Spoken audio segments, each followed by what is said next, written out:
Conocemos de manera íntima y personal aquellas historias que no han sido contadas por temor a que nos demonicen. Es el miedo, una emoción que mantiene ocultas a muchas interioridades y experiencias que deben ser compartidas. ¿Puede la identidad de una nación medirse por la amplitud espiritual de las personas que la habitan? Estas tres preguntas son clave para la creación de ese espacio titulado Este es mi mundo.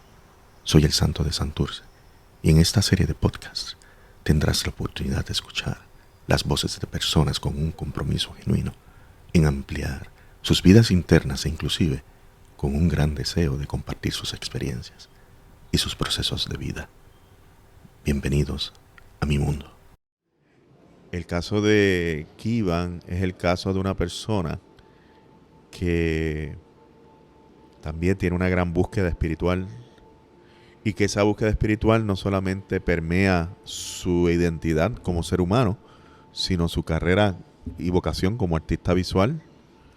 Y queremos pues que Kivan nos hable un poco de eso, pero para empezar, hablar un poco de Kivan niño, de cómo Kivan quizás ya de niño tenía algunas intuiciones, ya tenía algunas preocupaciones, ver si su ambiente estaba siendo propicio para que esas convicciones y esas preocupaciones, esas intuiciones estuvieran siendo motivadas, protegidas inclusive, hasta llegar al Kivan de hoy. Así que Kivan, gracias por estar aquí con el Santo de Santurce y este es mi mundo. Claro, un placer. Saludo directo al Santo. Y si tuviera que hablar de Kivan niño, por decirlo así,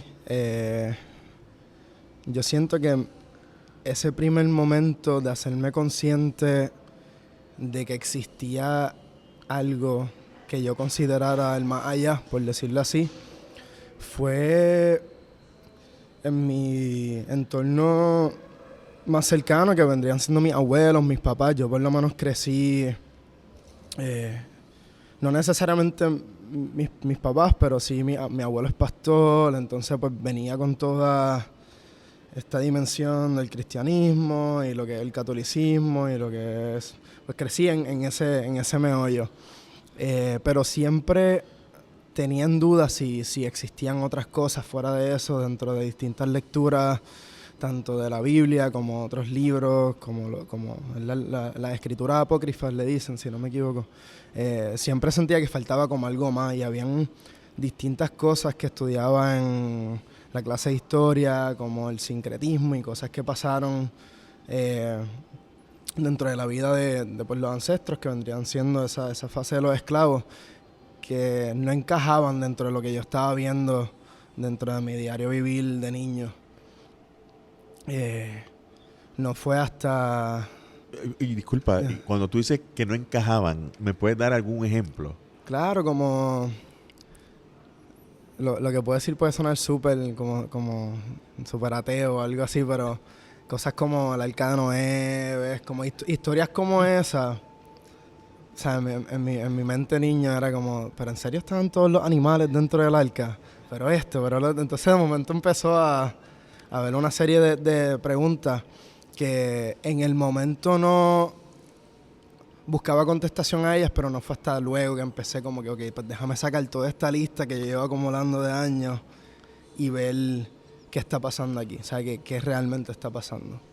Sí, es un poco como parte de esa personalidad escéptica, de que, espérate, Claro. pero, o sea, yo también tengo un pensamiento crítico. Uh-huh.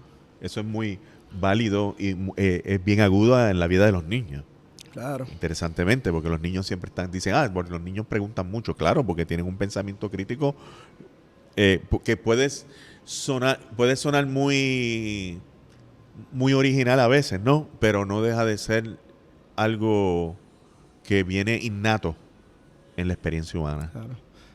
Yo recuerdo compararlo como una lima y un limón, porque tenía de parte de mi papá, pues mi abuela iba a la iglesia católica y de momento de parte de mi mamá era el lado evangélico, y ver cómo decían sentir la existencia de un Dios vivo y que en la iglesia católica se manifestara de manera súper tranquila y todo el mundo sentadito y era casi como una cosa delicada y de momento ver como en la iglesia evangélica habían, o sea, la gente se desplomaba. Sí, el avivamiento. Ajá, el avivamiento. Sí. Y era bien interesante eso, como yo decía, pero como sí entiendo que lo que no entiendo se puede manifestar de distintas maneras, pero o sea, no entiendo como si estamos adorando lo mismo, si se está adorando lo mismo, con una cosa es sí, con otra cosa es no, y se tiran entre sí mismos. No sé, eso es parte de la lista de preguntas que tenía de joven. Sí, pero me hace sentido por muchas conversaciones que hemos tenido relacionadas a ese concepto de ritual. Claro. Porque de momento entendemos que estas prácticas religiosas tienen un orden de cosas que ocurren dentro de un marco temporal. Estamos hablando del ritual, ¿no? Una serie de gestos, una serie de unas referencias, ¿no? Y en el caso, o sea, y ahí vamos a traer de Kivan, vamos a hacer un salto al Kivan ahora adulto, ¿no? Claro. Que quizás mira al niño, pero también,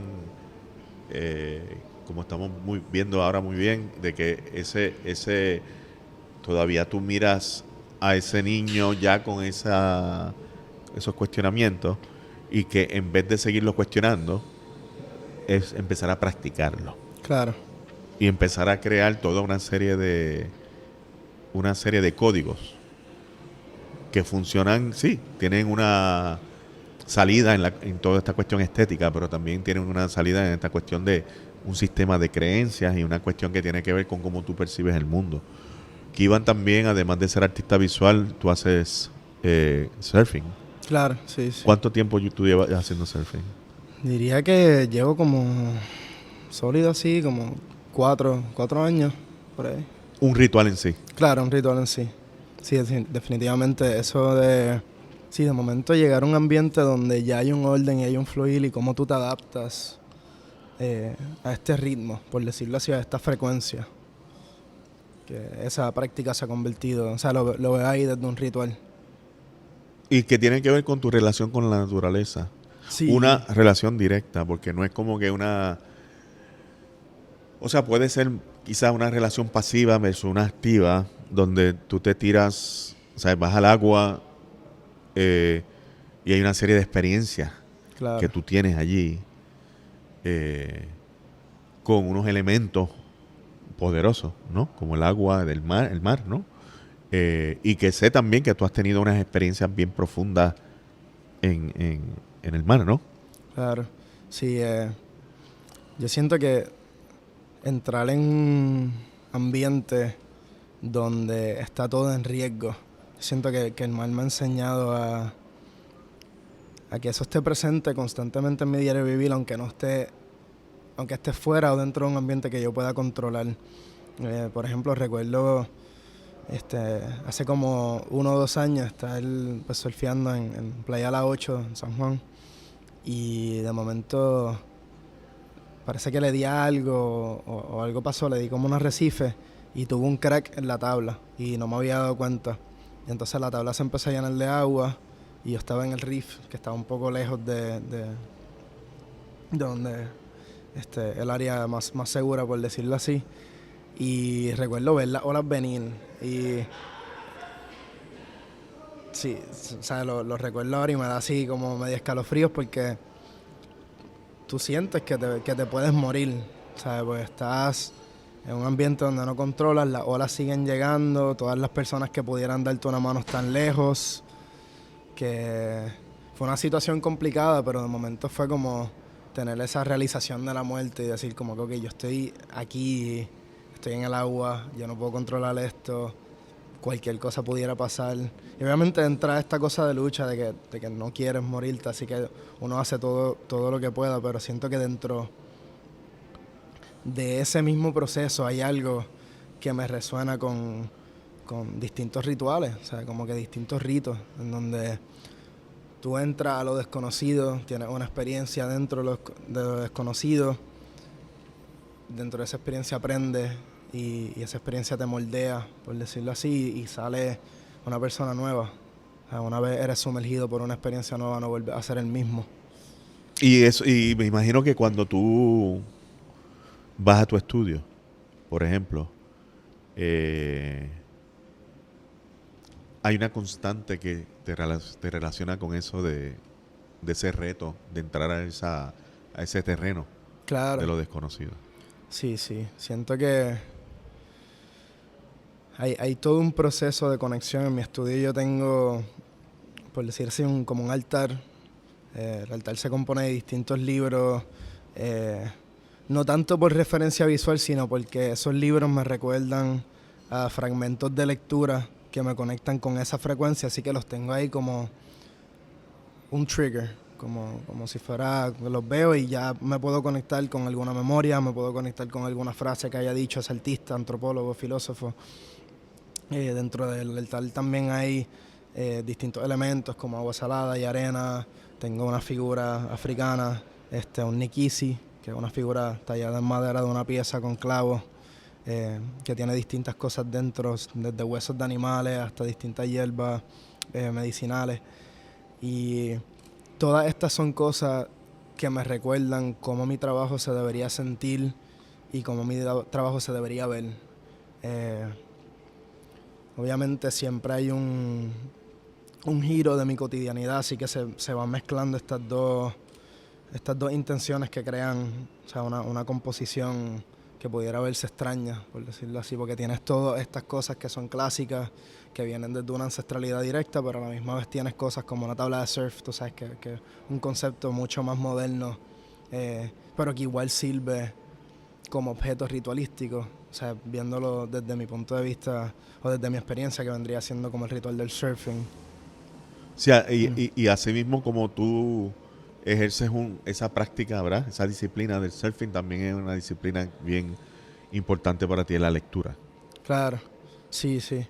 Sí, siento que desde ese momento, hace 2 años, en donde tuve, como por decirlo así, esa crisis existencial mayor, en donde me encontraba en una situación viviendo las consecuencias de acciones que había hecho, no necesariamente cosas terribles, pero sí en cuestión de relaciones personales con personas. Me había en ese proceso universitario, yo como que me despegué un poco, no del arte, porque siempre tomaba fotos, siempre pintaba, siempre hacía distintas cosas, pero me había despegado un poco de lo que podía ser el lado conceptual de eso, o una conexión más profunda con lo que era mi práctica. Y no fue hasta esa crisis en donde busqué agarrarme de algo que yo considerara el más allá, busqué agarrarme de ese más allá y me vi como en un espacio vacío. Y no era que no veía, o sea, no tiene que ver nada con que no tenía fe en esto, no tenía fe en lo otro, o busca de Dios, qué sé yo. O sea, era más como, wow, o sea, estoy aquí y sé que hay algo que me está dando fuerza en este momento para continuar y para disciplinarme, y sé que hay un proceso y un camino que viene con esto, pero no sé qué es esto. Y yo siento que de ahí fue como que esa llama, ahí fue que Sí, se como un encendió esa portal llama. ahí, se abrió algo. Sí, No se cerró algo, se abrió. exacto. Sí, se abrió algo, o sea, que es lo que me ha llevado hasta ahora, ¿sabes? Y yo siempre he sido un niño bien curioso desde pequeño. Ahorita que hablábamos de la lectura, mi abuela es profesora, así que ella siempre, desde pequeño, me inculcaba: tienes que leer, tienes que aprender, tienes que tener conocimiento de esto. Y ella me llevaba a una tienda que había antes, grande, de libros, que no voy a mencionar el nombre porque no le voy a dar promoción. Pero sí me llevaba a este espacio, y en un principio yo cogía libros así como de fantasía, como, no sé yo, como Harry Potter o lo que sea, pero de momento, a medida que fui creciendo y a medida que empezaron a crecer mis intereses por otros temas, empecé a coger libros de arte y empecé a coger libros de caricaturas japonesas. Entonces, de momento, todas estas lecturas que de momento habían palabras, imágenes, empezaron a crear algo. Y ese algo se empezó a meter dentro de esta vasija, que en ese momento en donde tuve la crisis existencial fue como si se hubiera abierto una botella de champán, que todo explotó y pude reconectarme con esas memorias de niño y empezó esta búsqueda del niño, como en ese momento, qué estaba sintiendo que iba en ese momento, cómo yo puedo mirar situaciones que ocurrieron en mi vida, situaciones de transformación con los ojos que tengo ahora y cómo puedo tener la perspectiva del niño en ese momento y puedo tener la perspectiva de un Kivan presente. Sí, que estabas hablando aquí de unos elementos que tienen que ver con la memoria. Claro. Sí, porque de momento un tema que no se habla mucho. Hay unas cosas que son las memorias colectivas, ¿no? Pero hay una cuestión que son las memorias personales, las memorias individuales. Y cuando hablamos de memorias individuales y memorias colectivas, estamos hablando de interpretaciones también. Pero en términos de la memoria individual, esa capacidad que podemos tener de tener esa visión de túnel, ¿no? De poder como que mirar hacia el pasado y como poder accesarlo, ¿no? No es lo mismo accesarlo en el momento que la estamos viviendo de niño, accesarlo cuando uno es de adulto. Claro. Y poder apreciar esa visión de niño, pero también ya no es un niño el quien la piensa. Por lo tanto, la interpretación puede desarrollarse de una manera más elástica, ¿no? En ese sentido. Y que nos lleva a empezar a tener una conciencia más aguda de nuestra identidad individual. Que yo creo que, como bien lo hablamos con Carlos, una persona que fue bien motivada por sus padres a que desde niño pudiera leer sobre esas espiritualidades, eso es algo maravilloso. Y es por eso que en este podcast de Este es mi mundo, la gente entienda que el objetivo es de estas conversaciones, estos diálogos, es poder validar estas búsquedas que inclusive hasta los niños tienen, y que usted pueda ver su niño, su niña, su niñe, lo pueda ver y pueda respetar el que durante esa época de desarrollo hay que facilitarle información. No es coartar ni reprimir esa información. Gran parte del gran problema de algo que podemos hablar, la salud mental del puertorriqueño, o como a veces yo hablo, es más que salud mental, el bienestar, porque lo que queremos a través de la salud, lo que estamos buscando es bienestar. Sí, pero ¿de qué se trata ese bienestar?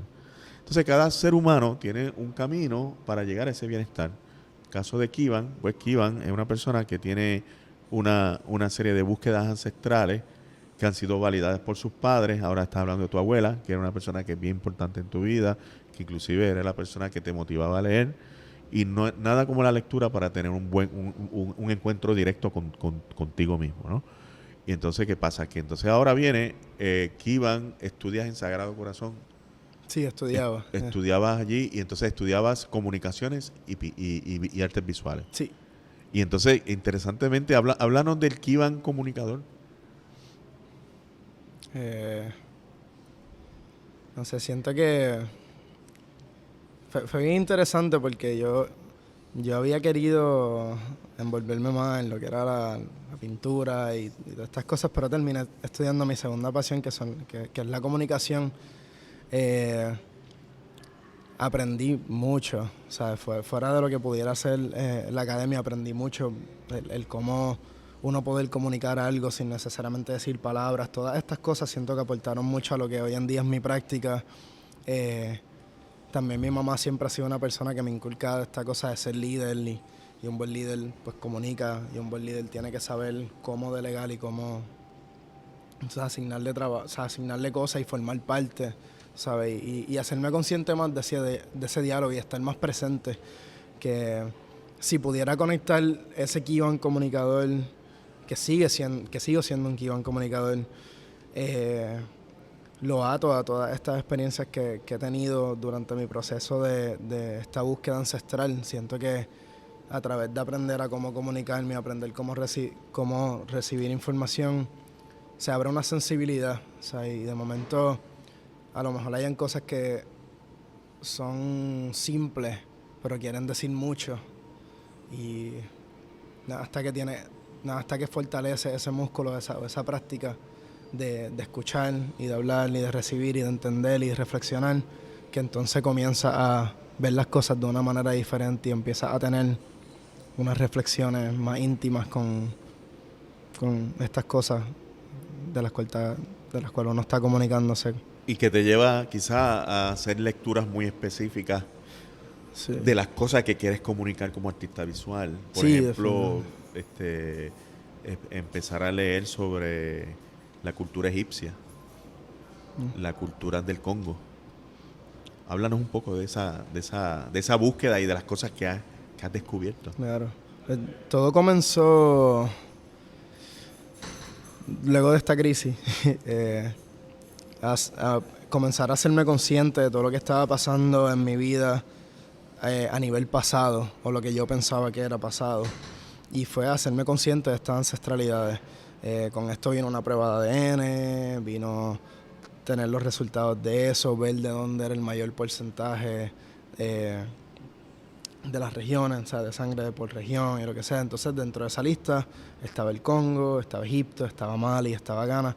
Así que de momento, yo siendo una persona curiosa, yo siendo una persona que me gusta llegar al final, o sea, por decirlo así, de las cosas, comencé a tener estas lecturas sobre el Congo y sobre Egipto y ver qué cosas, o sea, nació una práctica de ver qué cosas estaban pasando a nivel inconsciente dentro de mi trabajo, que de cierta manera hacían espejos con cosas que ya estaban pasando por años y años. Por ejemplo, el ver cómo yo estaba creando estas manchas blancas de manera inconsciente que se conectaban con una práctica que se origina en el Congo y de momento pasó al Caribe y hoy en día forma parte del vudú y hoy se conoce como palo o palo mayombe. Ver cómo yo estaba haciendo eso a través de mi trabajo sin saber y ver cómo estaba creando todo un lenguaje que lo veo con los jeroglíficos de Egipto, y de momento dentro de estos jeroglíficos hay textos chamánicos que no estoy diciendo que lo que yo estaba tratando de decir venía de un conocimiento más allá, pero era un conocimiento importante, eran cosas importantes que yo sentía en el momento, que sentía que las tenía que transmitir a símbolos. Y siento que ahí fue que se empezó a conectar todo, y obviamente a medida que fui leyendo más y haciéndome más consciente, pues siguió creciendo el cuerpo de trabajo, pero a la misma vez siguió creciendo la búsqueda de saber qué es lo que estaba pasando. Y era como un espejo que se dividía en tres, por decirlo así. Era el espejo, que era el reflejo de lo que no conozco y lo que está más allá, que iban presentes y que iban niños. Entonces es como un diálogo entre estas tres personas que iban presentes, mira al niño, porque a través del niño puede revivir unas memorias desde una imagen mucho más grande. Ahorita hablábamos de la perspectiva. Entonces, de momento, como tú puedes, como que iban presentes, ver al niño. Yo trato de poner, si pudiera ponerle una imagen, hay veces que está esta escena del niño jugando y no se ve más nada en la escena, pero hasta que tú alejas un poco la cámara, que ves que el padre está velando al niño. Pues no necesariamente yo soy el padre de que iba al niño, pero sí esta imagen de que ahora yo puedo ver otras cosas que me estaban velando a mí. Ahora entran las ancestralidades, deidades quizás, o sea, otras cosas que forman parte de mi cuadro y que yo las pueda ver desde que iban presentes. Siento que ha sido una herramienta mágica, o sea, tanto para mi crecimiento personal como para mi trabajo como artista. Es como cuando tú hablabas de la crisis, yo pensé que la crisis fue un tipo de espacio liminal, ¿no? Un tipo de umbral. Claro. Donde sí. Es interesante la palabra crisis. El carácter chino de la palabra crisis se divide en dos palabras, peligro y oportunidad. Entonces, cuando uno tiene una crisis, pues una crisis, cuando no se aborda de una manera constructiva, pues es obvio, empieza a ser entra en una zona de peligro. Sin embargo, si tú abordas la crisis como una oportunidad, pues entonces es un momento de crecimiento. Y que puede ser un momento de crecimiento eterno, donde ya tú aprendiste que cuando venga la crisis, ya tú sabes cómo la vas a identificar. O sea que la lectura, o más bien cómo tú construyes una narrativa alrededor de la crisis, empieza a ser una oportunidad. Por lo tanto, ya la vida de uno está llena de oportunidades y la gente va a decir, mi vida está llena de crisis. Entonces, de momento es cómo tú defines o cómo tú empiezas a, por así decirlo, sustituir una serie de sucesos importantes en la vida. Pues entonces uno empieza a trazar un camino que entonces te lleva a una cosa, que te lleva a otra, que te lleva a otra. Entonces ahora, alrededor de esa lectura de estas narrativas mitológicas de la cultura egipcia, quizás de la cultura del Congo, ya tú empiezas a internalizar eso y empiezas a crear una serie de obras visuales que empiezan a un poco sintetizar eso que tú estás leyendo. ¿Cómo tú ves eso en tu obra ahora mismo? ¿O cómo lo has visto a través del tiempo? He visto que voy perdiendo el control de lo que yo pienso que debe ser mi obra. Me explico. Al principio, obviamente uno viniendo de una disciplina, para esas personas que han tenido la oportunidad de tener clases de arte y estar horas sentados dibujando bodegones, pues uno viene de una... O sea, el trazo comienza así, si va a hacer un cuerpo empieza así. Pues poco a poco he visto como, de momento, sé por dónde voy a empezar, pero no sé para dónde va a ir la cosa ni cómo va a terminar. Y al principio era un poco un reto y reconozco que aguantaba la cosa. Pero durante el tiempo se ha ido soltando y soltando no necesariamente significa abstracción. Quiero tener eso ahí en el aire. Pero sí, de momento se vuelve gesto. O sea, cuando te conectas a una frecuencia o a la frecuencia que yo busco conectarme, que es esta donde habitan los ancestros, donde habita el niño, donde habita el espejo, comienzan a haber una serie de movimientos. Y estos movimientos son gestos que crean, o sea, eventualmente crean formas o a veces crean nada. Y he perdido un poco la importancia de cómo eso se va a ver a nivel pictórico, sino más en el proceso de... O sea, de momento ver una pintura terminada, por decirlo así entre comillas, el resultado de un diálogo.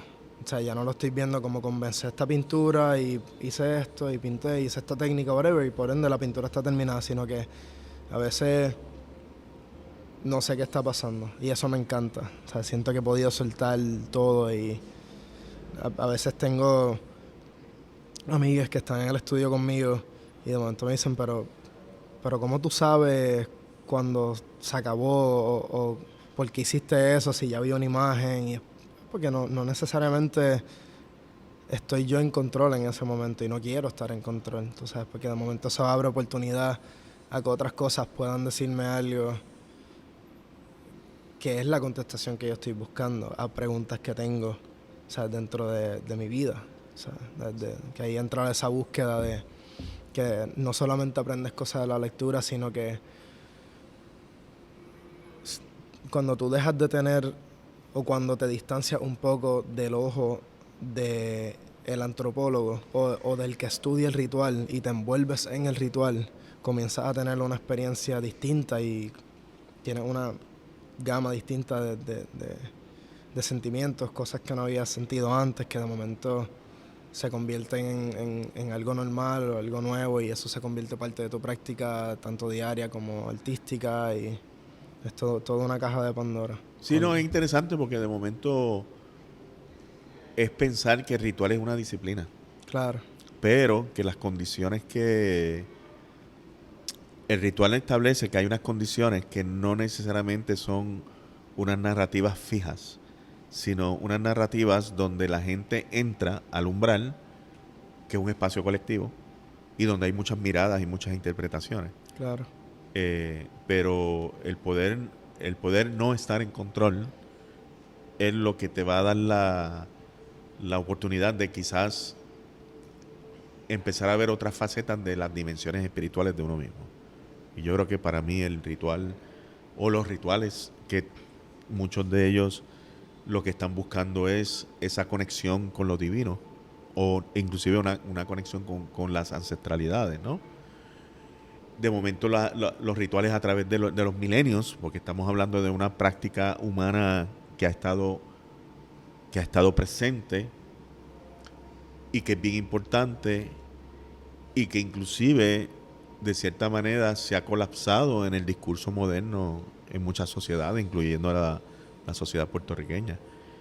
Uno de los temas que estábamos hablando con Carlos precisamente era esta represión que ha habido de nosotros poder accesar a ese mundo, ¿no?, espiritual, que trágicamente ocurre mucho cuando somos niños, que es cuando tenemos estas intuiciones a flor de piel y que son reprimidas, ¿no? Y entonces en el caso de Kivan, pues no fue así. Es interesante poder entonces empezar a ver un común denominador entre la vida de Carlos y la vida de Kivan, de que no tuvieron una resistencia quizás de parte de su entorno inmediato, y sí tuvieron más, o sea, motivación y acceso a ese mundo, y que interesantemente es muy posible que tú lo estás reciprocando con la sociedad a través de tu arte. Claro. Porque yo creo que tu arte tiene esas dimensiones y tiene un diálogo bien amplio con esas cosas que tú estás buscando y validando y que hiciste esa investigación a través de tu ADN. Sí, que un poco como hacer trampa, yo lo veo. Es como, hoy en día, de momento están todos estos espacios de galería, y hacer algo en un espacio de galería, de momento se convierte válido. Como lo que tú vayas a hacer, ya sea político, ya sea religioso, lo que sea, ponerlo dentro de un contexto de galería lo hace ser válido y que no necesariamente la gente lo vea como una amenaza. Y eso es un fenómeno interesante, porque cosas como traer referencias de vudú, traer referencias de santería, traer todas estas cosas a un espacio de galería y que la gente pueda interactuar con estas piezas y sentir. Pues yo siento que eso es lo que, si yo quisiera que se lleven algo de mi trabajo, es ese sentir. A lo mejor no, estamos conectados a algo más allá, o sea, y venimos, y esto viene, o sea, por prueba de sangre, por prueba de lo que sea. Venimos de toda una generación de personas hasta llegar a los africanos, los taínos, lo que sea, que eso está dentro de nosotros. Así que si vemos algo o hacemos algo que está relacionado a eso, lo vamos a sentir, porque eso vive dentro de nosotros. Así que de cierta manera mi trabajo es un poco el provocar y el menear ese caldero, y que tú te vayas a tu casa pensando como que, oye, vi esta pintura o vi este objeto dentro de la exhibición de Kivan y sentí algo. Y que ese algo, de momento, ese mismo sentimiento que tienes cuando ves una foto de tu bisabuela, o ese mismo sentimiento que tienes cuando te sientas en el sillón que estaba en casa de tu abuela. Y un poco que la gente se dé esa tarea de ir yendo para atrás, ir yendo para atrás hasta que veas que estás conectado a algo fuera de lo que te han vendido. O sea, y no necesariamente estoy diciendo que es cristianismo necesariamente, que hay otras cosas que se convierten en distracciones, pero sí es dar para atrás y que la gente pueda tener una reflexión, o sea, a base de lo que sentiste dentro de estos espacios. A lo mejor no puedes traer un ritual de vudú a un espacio de galería, pero sí puedes hacerlo dentro de un contexto artístico, por decirlo así. Sí, más íntimo. Más íntimo. Menos público. Claro.